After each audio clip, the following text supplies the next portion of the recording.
And I'm struggling not to be like blue and crying constantly and depressed and stuff like that.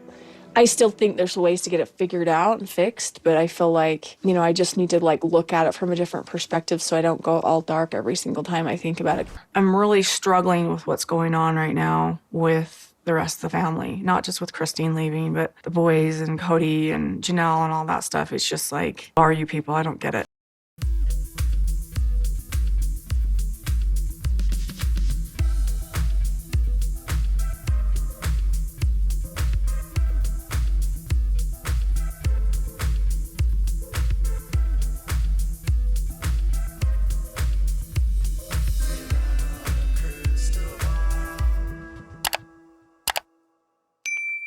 Hey friends, it's Katie from Without a Crystal Ball. Welcome back to my channel. It is Tuesday, August 22nd, 2023. Well, I have a sneaking suspicion, and while season 18 of Sister Wives is happening at the moment, I have a sneaking suspicion that Robyn Brown has already put into play her plan of how to get out of this marriage with Kody, how to get everything in the divorce, and the steps she's going to take in order to get there by proving not only was this marriage based on fraudulent pretenses, but also that his behavior during his divorces led her to deep depression needing therapy. So Robyn Brown has a history of using therapists for divorces to get what she wants, and now she could be doing the exact same thing with Kody. This is what you might call karma. Before we dive into today's topic, can you please do me a big favor and give this video a thumbs up? Also, please subscribe to my channel if you have not yet subscribed by clicking on the subscribe button down below. Click on the bell so you can get notified of any time I go live or new content loads. If you have something that you'd like to say, make sure to say it and share this video with your friends. Robyn Brown had a lot to say about Kody and the status of their relationship, and she talked to people in an interview, but then she also made some comments in her recent episode on Sister Wives that leads me to believe that she is looking for a way out.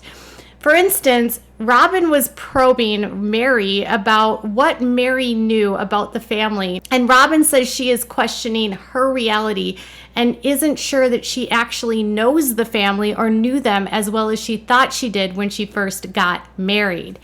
She could potentially be trying to use this as a way to not only get divorced, but also have grounds to have their covenant removed so she can get released by her church under the grounds that her husband did so fraudulently and also didn't treat her well.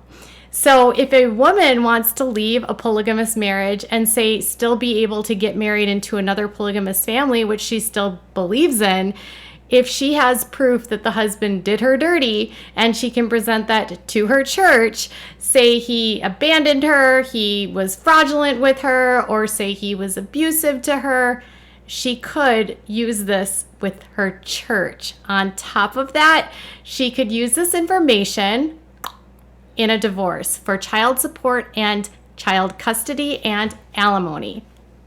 So what are the things that she said on the episode? She said, it's tense in the family across the board. It's tense for a couple different reasons. There's Christine leaving and her divorcing Kody, and there's a lot of tension going on now. Now we're talking about doing Christmas separate. It's just like this whole new worry and heartbreak and stress about whether or not we'll be together for Christmas, but it's still horrible to sit and think about. It's scaring me. It's stressing me out a lot. She went on to say, from the minute I met the family, we've been doing holidays together, every single holiday together, and this is just such a weird experience to go. Who's going to be together for the holidays? It just seems so screwed up, and I hate it. Now, Robyn is said to be desperate to get back to her polygamous lifestyle, and if Kody is not willing to give her that polygamous lifestyle, she may be willing to find it elsewhere. Now, this is just my opinion, but she is still in good standing in terms of like having family members in the church. In fact, her sister Fawn is married to one of the bishops, and I'm certain she could probably get in good graces with people. And she also is friends and has a relationship with the new prophet, Dave Watson. So in a recent interview with People magazine, on top of what she said on the show, and she's trying to throw it out there that there's this potential like level of fraud, like say the family misled me and lied to me about who they were so that I would join the family, in that they told me they were one family, they told me that they were happy, they told me they all would live together, and then once we got together, none of these things came to fruition, right? Now, she never had been in a polygamous family before. She had been married before, but only to a man who wanted to be a monogamist. So she's setting up the ground rules that the basis of their relationship was built upon a fraudulent promise and a fraudulent like love bomb that she was lured into this family based on false pretense. Now that she's in therapy, this is very reminiscent to me. She was going through her divorce with her ex-husband and having the child custody terminated and the adoption going over to Kody. She had her kids go to a counselor, and she had a counselor write a letter which basically stated that the kids had such stressed out feelings about their father that the only way that they would be able to spend time together was if they did reunification therapy, meaning the kids and her ex-husband would have to get together so that they could work through this strained relationship that they had. She then used that letter and that assessment through the counselor and gave that to the court as proof that her kids were not safe and did not feel safe with their father, and that they had very apprehensive feelings about him. And that letter did help persuade a judge that, you know, he's abandoned his kids and they don't like him and they're scared of him. Well, now she's admitting that she is actually in therapy. She said, and Kody has tried to self-sabotage and push her away. She said, it's been hell. There have been times he's tried to self-sabotage, picking fights, pushing me away, and I've had to work hard not to let him.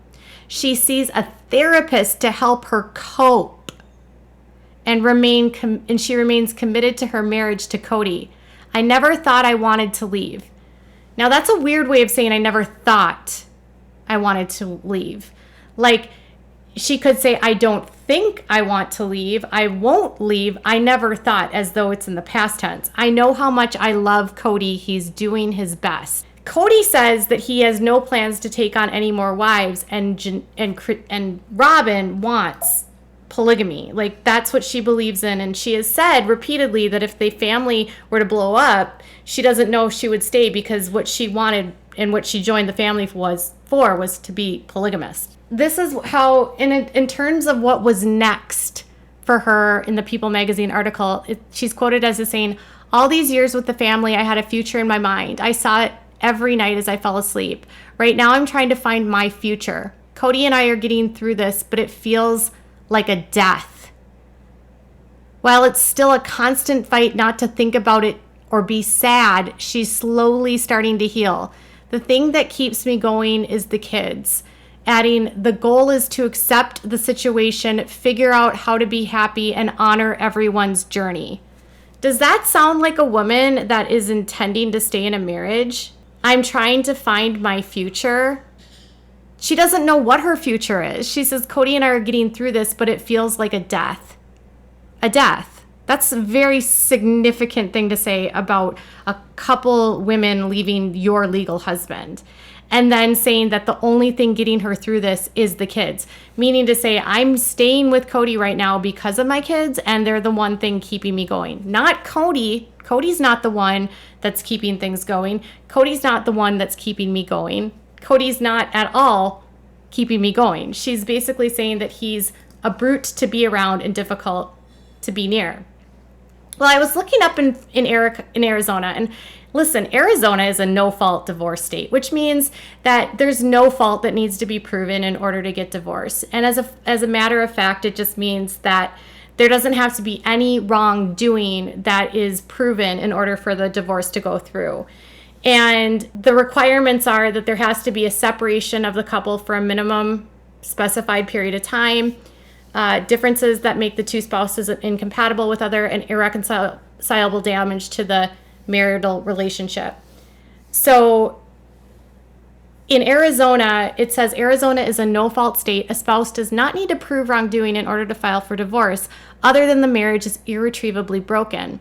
Your spouse does not have to have committed adultery, be abusive, or become incarcerated in order for you to legally file for divorce. All that is needed is for one spouse to establish irreconcilable differences within the marriage. Generally, this is easily accomplished if one spouse can testify that they believe that marriage to be broken in an irreconcilable way. Even if the spouse testifies that they believe the marriage can be repaired, however, either spouse has the option to request the court mandate marriage counseling in an attempt to prevent the divorce. All she has to prove is that it's irreconcilable, like his bad behavior, his yelling and screaming, and his anger problems, right? It says, even though Arizona allows no fault, fault can still come into play in a divorce case, especially when children are involved. There are many issues that can be relevant to the case and affect alimony, child support, and child custody. For instance, infidelity and waste claims, abuse or alcohol or drugs, mental health issues, domestic violence, or child abuse. So she could theoretically claim verbal abuse, she could also claim adultery, even though she went into this wholeheartedly as a bigamist and as a polygamist. She could still use that in a court of law. Like, oh, it's not safe for my kids to be around him because he's a polygamist and I'm not a polygamist, the lies. But I do think that based on the fact that Kody has demonstrated a very violent and loud tenor on the TV, she might be in counseling to help her cope with his anger, which could help her set the stage for my kids aren't safe to be around Kody. Now, the reason why I think there's some level of this could happen is that, one, she wants to be a polygamist. Two, a couple months ago, someone had contacted me that knows the family and had mentioned that Robyn would frequently threaten to divorce Kody when he would come to her with his issues about whatever it was, her spending or using money or whatever. Like, anytime there was issues and she didn't get what she wanted, she would say allegedly, like, I'll divorce you, I'll get the kids, I'll get everything, I'll get alimony, I'll take you to the cleaners. Now that she's the legal wife, she could theoretically, because he's the primary breadwinner, the contracts are basically in his name, and he also has a business, she could get alimony, she could get spousal support, she could get child support, and she could also impact his ability to see his kids. And she could use the fact that he has estranged relationships from other children that he has as proof that he's not a good father. She could also use the fact that he has an underage daughter that he doesn't actually have a custody agreement with and isn't paying child support for. There's a lot of things that would actually sadly go in her favor. And I'm not trying to say like sadly, but it's like she really has set this up that if she does file for divorce, she could take him to the cleaners. And I think he knows that, and that's why he is so like skittish around her about not pissing her off.